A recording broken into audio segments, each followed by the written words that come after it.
नमस्कार। Tenth class कैसे हो?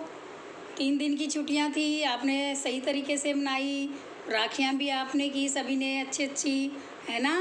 तो अच्छे से त्यौहार मनाया ना सभी ने। चलो फिर अब पढ़ाई शुरू करते हैं बेटा। बेटा हमने छोड़ा कहाँ पर था? सपनों के से दिन, संचयन भाग 2, सपनों के से दिन पाठ चल रहा था ना हमारा। हमने आपको प्रश्न समझाए थे बेटा 1 से 8 तक, ठीक है। आज हम प्रश्न 9 से करेंगे। तो 9वां प्रश्न है बेटे, आइए शुरू करते हैं। 9वां प्रश्न है कि विद्यार्थियों को अनुशासन में रखने के लिए पाठ में अपनाई गई युक्तियों और वर्तमान में स्वीकृत मान्यताओं के संबंध में अपने विचार प्रकट कीजिए। यानी जिस पाठ में अनुशासन का वर्णन किया गया ना, पीटी टीचर ने अनुशासन से कार्य करवाया था, सबको अनुशासन में रखने के लिए ही सब बच्चों को दंड देते थे, करते थे ना ऐसे। तो अब इसमें ये बताया गया है कि बेटा कि जो पहला अनुशासन सही था, जो जो अनुशासन बच्चों में अनुशासन रखने के लिए पहले जैसे मार पिटाई भी करते थे बच्चों की हैं, और उनको मुर्गा बनाते थे, वो सही था? या आजकल जैसे बच्चों की भावनाओं को समझते हैं, बच्चों की भावनाओं को समझते हैं ना आजकल, तो वो ये अच्छी है। तो इन दोनों के संबंध में आपने अपने विचार बताने हैं, ठीक है बेटा? समझ आ गया आपको? इन दोनों के बारे में अपने विचार प्रकट करने हैं। तो विद्यार्थियों को अनुशासन में रखने के लिए बेटा इस पाठ में कौन कौन सी युक्तियाँ अपनाई गई थी, कौन कौन से के विचार थे, अध्यापक क्या करते थे कि मान लो पीटी साहब हैं, वो बिल्ला मार मार कर बच्चों की चमड़ी तक उधेड़ देते थे। बच्चों को मारते बहुत थे, स्ट्रिक्ट थे, बहुत गुस्सैल थे, क्रोधी स्वभाव के थे, तो बच्चों को मार मार कर उनकी चमड़ी तक उधेड़ देते थे, हैं। तीसरी चौथी कक्षा क्या होते हैं, बहुत छोटे बच्चे होते हैं, तो तीसरी चौथी कक्षा के बच्चों को भी अगर उनका अनुशासन भंग होता था तो उनको भी बेटा वो बड़ी पनिशमेंट देते थे बहुत ज़्यादा, और उनको कठोर सज़ा मिलती थी, ताकि विद्यार्थी अपने जीवन में अनुशासन की नींव को सुदृढ़ कर सके, दृढ़ बना सके। तो इसके साथ साथ विद्यार्थियों को प्रोत्साहित भी किया जाता था, उन्हें उत्साहित करने के लिए शाबाशी भी दी जाती थी, गुड भी दिए जाते थे, जैसे आजकल भी देते हैं गुड, वेरी गुड, तो उस समय भी दिए जाते थे ये, तो उन्हें शाबाशी दी जाती थी। दूसरी ओर जो वर्तमान में स्वीकृत भावनाएं हैं वो बिल्कुल इसके विपरीत है। पहले उन्होंने पिटाई को मुख्य हथियार बनाया था, लेकिन आजकल वर्तमान काल में क्या है बेटा? वर्तमान काल में ऐसा नहीं है। शिक्षकों को आजकल विद्यार्थियों को पीटने का अधिकार ही नहीं है, उल्टा ये सभी बच्चे भी जानते हैं, और इसलिए बच्चे ज़्यादा उद्दंड भी होते जा रहे हैं। लेकिन उन्हें ये समझना चाहिए बेटा, हम बच्चों की भावनाओं को समझते हुए ये नियम बनाए गए हैं कि शिक्षक बच्चों की पिटाई नहीं करेगा। तो शिक्षकों को आज विद्यार्थियों को पीटने का कोई भी अधिकार नहीं दिया गया है। विद्यार्थी निडर हो गए हैं इससे बहुत ज़्यादा, और वे अनुशासनहीन भी बन गए हैं। अनुशासन में रहना बंद कर दिया उन्होंने कि उनको अब पिटाई का डर नहीं रहा। उनको ये है अगर टीचर कुछ कहेगा तो हम उनके एक्शन ले सकते हैं। तो ये सब देखते हुए वो बिल्कुल ही शिक्षकों को इस शिक्षकों के अनुशासन में नहीं रहते, क्योंकि आज पहले की तरह विद्यार्थी शिक्षक से ना तो डरते हैं। तो इसके लिए बेटा विद्यालय, माता पिता दोनों ही जिम्मेवार हैं इसके लिए, क्योंकि माता पिता भी बच्चों को कुछ नहीं कहते हैं। अगर माता पिता बच्चों को कहें कि तुम्हारी भलाई के लिए शिक्षक डांटते हैं, तुम्हारी भलाई के लिए वो पिटाई करते हैं, तो बच्चों को समझ आ जाती है। लेकिन जब माता पिता की तरफ से बढ़ावा मिलेगा तो बच्चे तो अपने आप ही अनुशासनहीनता की ओर बढ़ेंगे, ठीक है ना? तो ऐसे ही इस कहानी इस पाठ में वर्णन किया गया है कि पहले मारा जाता था, आजकल स्थिति विपरीत है। आजकल बच्चे नहीं डरते। बच्चों में अनुशासन का विकास करने के लिए हम मानते हैं कि बच्चों में अनुशासन का विकास करना है, लेकिन शारीरिक और मानसिक यातना जो है वो देना भी ठीक नहीं है। तो उन्हें प्रेम पूर्वक नैतिक मूल्य सिखाए जाने चाहिए जिनमें उनमें अनुशासन का विकास हो सके। तो बेटे पहले टैगोर शांति निकेतन की स्थापना की थी टैगोर ने। तो शांति निकेतन में ऐसा ही माहौल था जो आजकल बना हुआ है। वहाँ क्या था कि बच्चों की एक्टिविटीज़ पर ध्यान दिया जाता था, उनको उनकी मानसिक जो है विकास किया जाता था, शारीरिक और मानसिक शारीरिक विकास के लिए क्या होता था, योग वगैरह करवाए जाते थे। और मानसिक विकास के लिए क्या होता था, उन्हें खुली जगह दी जाती थी, खुले वातावरण में अपने विचार प्रस्तुत करने के लिए विद्यार्थी बाध्य थे। तो उन्हें नैतिक मूल्य भी सिखाए जाते थे।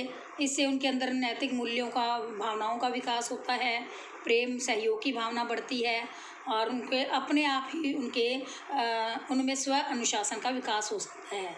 जब जैसे खेल है, मान लो खेल में खेलते हैं, अनुशासन की भावना अपने आप ही आ जाती है, क्योंकि एक काम करता है तो पूरी टीम को फ़ायदा होता है, तो उनको अपने आप ही उनका विकास हो जाता है।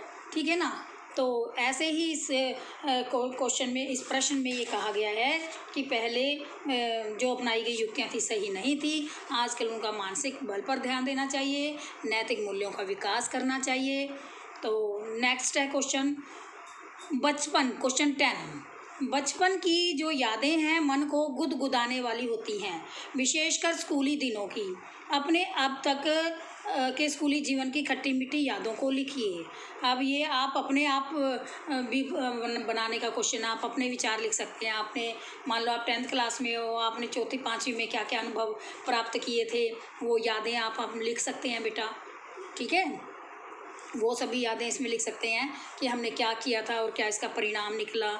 तो वो कुछ बातें ऐसी हैं बेटा जो 4th 5वीं में की होती है ना, जो बचपन की, वो सारी ज़िंदगी नहीं भूलते, सारी ज़िंदगी वो हमारे अंदर याद रहती हैं, जो भी बातें घटित होती हैं।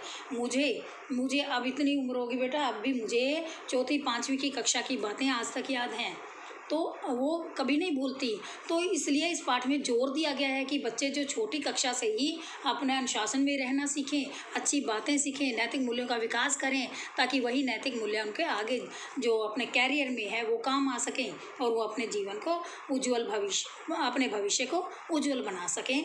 तो इसीलिए प्रत्येक व्यक्ति के लिए बेटा बचपन की यादें जो हैं अपने मन को गुदगुदाने वाली होती है। मन को गुदगुदाना क्या होता है कि अपने मन को प्रसन्न करने वाली होती हैं, और ये यादें सभी की निजी होती हैं, ये अपनी यादें होती हैं, किसी और की यादें नहीं होती हैं, अपनी यादें होती हैं। यदि आप गलती करते हो वो भी आपको स्मरण रहता है कि मैंने ये गलती की थी, ये नहीं करनी चाहिए थी। मुझे भी पूरी तरह से याद है जब मैं कक्षा 2री में था, ये किसी भी बच्चे के मन के विचार में आपको बता रही हूँ कि जब मैं 2री कक्षा में था तो एक दिन स्कूल में बारिश के कारण मैदान में पानी ही पानी मुझे दिखाई दे रहा था। तो हम सभी बच्चे थोड़ी सी दूरी पर खेल रहे थे, तो एक शरारती लड़के ने मुझे पानी में धक्का दे दिया। अब मेरे पानी में गिरते ही सारे बच्चे ज़ोर ज़ोर से हंसने लगे और मैं पानी में पूरी तरह से भीग गया था और मैं ज़ोर ज़ोर से मैंने रोना शुरू कर दिया था।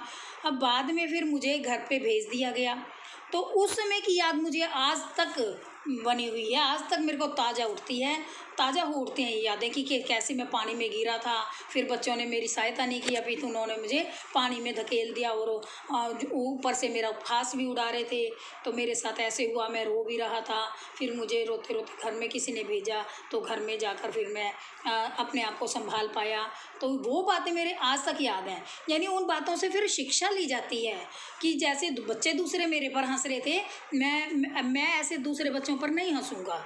तो कुछ बातें ऐसी होती हैं, शिक्षादायक भी होती हैं बेटा, भूलने लायक नहीं होती, और वो कुछ ना कुछ प्रेरणा देकर जाती हैं।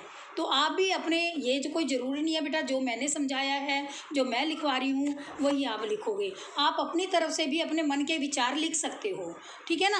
अपने मन के विचार लिख सकते हैं। आपको 3री है, 4थी है, 5वीं कक्षा है, बचपन ही होता है बेटा इतनी छोटी क्लासेस में। तो इतनी छोटी क्लास में आपके साथ कोई भी घटना अगर घटी हुई है, उससे आपने सबक लिया हो या उससे आपके साथ अनिष्ट किया है किसी ने, तो वो सब बातें आप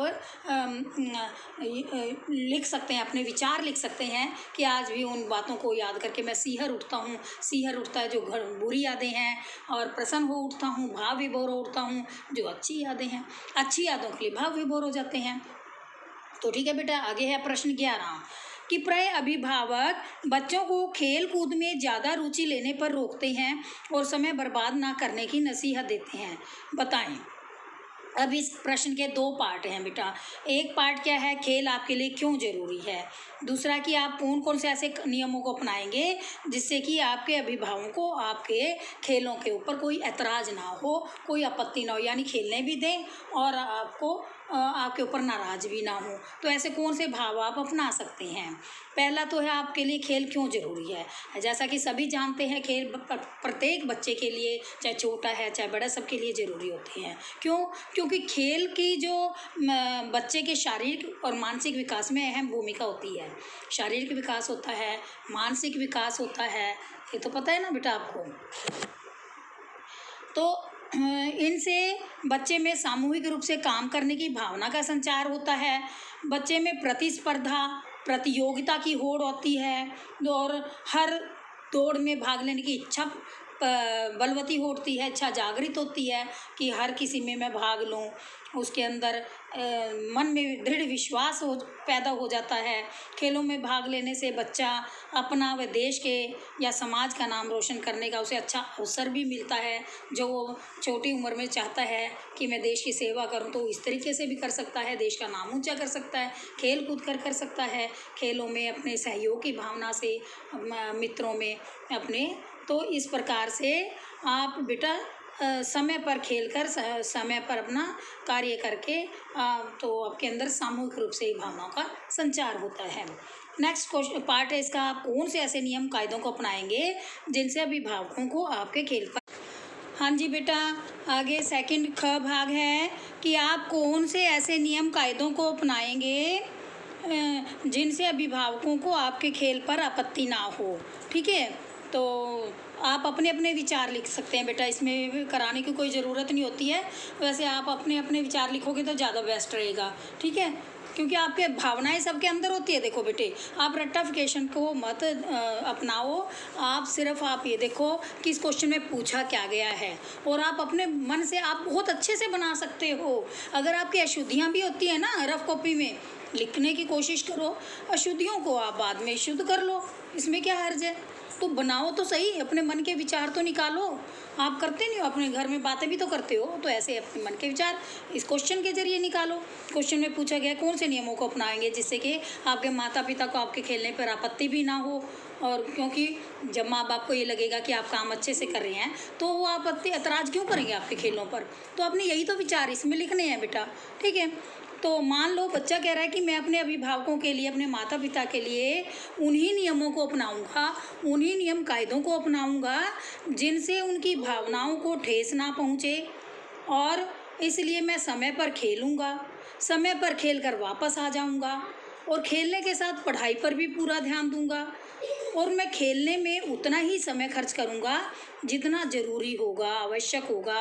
अर्थात मैं केवल उन्हीं नियमों, उन्हीं कायदों को अपनाऊंगा जिन्हें से मेरे माता पिता को सुख और शांति मिलेगी, जिसे उनको संतुष्टि होगी, वो सेटिस्फाई होंगे कि उन्होंने अपने बच्चे को खेल में भेजकर बहुत अच्छा फैसला किया है, क्योंकि वह पढ़ाई में भी अच्छा है, काम भी करता है, वह आज्ञाकारी भी है, घर के कार्य भी करता है, सभी कार्यों में सहयोग देता है।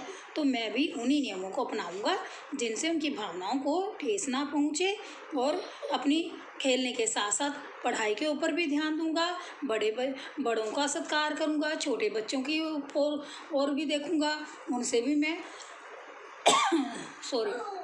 उनसे भी मैं प्यार से उनको टैकल करूँगा। तो ये सब बातें देखते हुए हमें, अगर हम खेलते हैं तो हमारे माता पिता को हमारे ऊपर कोई भी आपत्ति नहीं होगी। तो उम्मीद है बेटा अब आपको ये प्रश्न अच्छे से समझ आ गए होंगे। उसके बाद हम आज इन प्रश्नों की भी आपको पीडीएफ भेज दी जाएगी, और उसके पश्चात ये कंप्लीट कर लें आप क्वेश्चंस। उसके पास कुछ जीवन मूल्य प्रश्न है इस पाठ से संबंधित, वो भी आपको मूल्य पर प्रश्न वो भी आपको समझा दिए जाएंगे, अतिरिक्त प्रश्न भी समझा दिए जाएंगे, लेकिन जीवन मूल्य जो लिखने के हैं वो लिखने के लिए दे दिए जाएंगे। ठीक है बेटा।